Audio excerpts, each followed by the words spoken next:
Hello and very good evening, all of you. Welcome to my channel, that is Samadhan ICS. I welcome all of you. My name is Virender. इससे पहले तक हमने जो series start की थी Indian constitution की, हमने evolution of constitution के बारे में बात किया था। इससे प्रीवियस वीडियो में हमने डिस्कस किया था importantly the act name was the Pitt's India act 1784। I have informed you next series will be for this charter act की सीरीज को हम स्टार्ट करेंगे। Now we will be starting the charter act की series. So, what is the meaning of first of all Charter Act? As I have already informed you in the modern history lecture, the meaning of charter, जहाँ पे भी charter word का मतलब आता है, it means इसमें कहीं ना कहीं कोई टाइम की बाउंडेशन है, एक समय की सीमा निर्धारित है। जो भी चार्टर एक्ट की सीरीज आई थी उसमें एक इंपॉर्टेंट प्रोविजन था। जो ब्रिटिश पार्लियामेंट्रीज थे, they have decided in every 20 years we will pass a particular act under the provision of charter act. तो हर 20 साल में एक एक्ट पास किया जाएगा जिसका नाम चार्टर एक्ट होगा। तो इसके बाद जो भी एक्ट देखोगे, जो भी चार्टर एक्ट के नाम पे होगा, इस एक्ट के बाद वो डायरेक्ट 20 साल के बाद में होगा। तो ये चार्टर एक्ट फर्स्ट भी इसको बोला जाता है, या फिर चार्टर एक्ट 1793 भी बोला जाता है।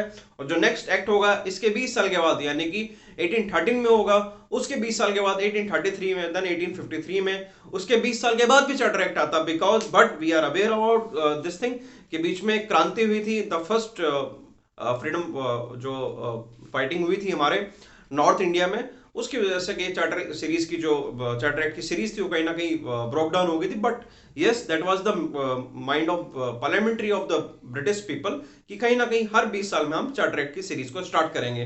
Now let us start the first charter act, और चार्टर एक्ट दैट इज 1793।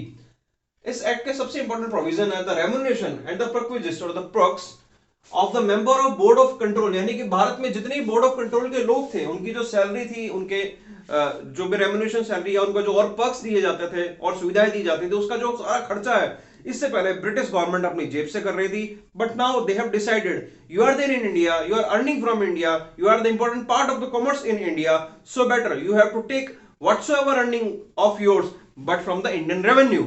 आपकी जो भी अर्निंग होगी आपको भारत की ही रेवेन्यू से, भारत के राजस्व से ही दी जाएगी। Now this is the first important thing that we can say, हमारे सोने की चिड़िया लूटी गई। Yes, my dear friends, would be given from the Indian revenue. So whatever the remuneration and the perquisites, this led to the supply of resources from India to England. This is the first thing जिसमें हम बोल सकते हैं, whatever the gold mine that actually been called to India, now it has been suffered because of this important act, and now everything which is important provision, important term as we can asset for the India is took by the Britisher, and that's under this provision of first Charter Act, that is 1793। इस act के अंतर्गत में वो importantly Bharat की सोने की चिड़िया को लूटने की उन्होंने एक कानूनी तौर पे शुरुआत कर दी थी। तो जो भी रेम्यूनरेशन होगी बोर्ड ऑफ कंट्रोल की, गवर्नर जनरल ऑफ बंगाल की, जितने भी यहाँ पे कर्मचारी सरकारी अंग्रेजी सरकार के अंतर्गत काम करते हैं, उनका सारा ही सैलरी का फंडिंग का जितना सारा खर्चा है वो भारत के राजस्व से, इंडियन रेवेन्यू से ही दिया जाएगा। This was the first important provision. Second provision, सभी खर्चे निकालने के बाद में whatsoever the expenses that is been accrued by the company, they have to pay something to the British government. What they have to pay? After all expenses, after made of all expenses, the government need to pay 5 lakh pound annually to the British government. So whatsoever the expenses that is been incurred by the British company, that was East India Company in India, so whatsoever the expenses they have incurred in a whole year, after deducting all expenses, they have to give something to the government, that's the British government, in order to pay something in the currency. The currency was the pound, so they have to pay 5 lakh in a year। एक साल में 5 lakh pound उनको देने पड़ेंगे। After that they establish very important thing, that was the माल अदालत। माल अदालत की उन्होंने शुरुआत की, और this is also called as the revenue codes. इससे पहले जितने भी क्रिमिनल मुकदमे और सिविल मुकदमे एक साथ एक पर्टिकुलर छत्र छाया में, एक ही अम्ब्रेला के अंडर में देखे जाते थे। But now from this onward they have created very important thing, very important I will say amendment in the judicial procedure. Now judiciary has been divided into two different cultures. One culture will take care of normal judiciary function, another will take care for the civil judiciary function. Civil judiciary function, as earlier it was called as the revenue courts। Revenue court जितना भी सारा मुकदमा है जो कि आपका civil का है, जिसमें रेवेन्यू कहीं ना कहीं पैसे का लेन देन है, वो सारा मुकदमा कहां पे जाएगा? वो जाएगा रेवेन्यू कोर्ट्स में, यानी माल अदालत में जाएगा।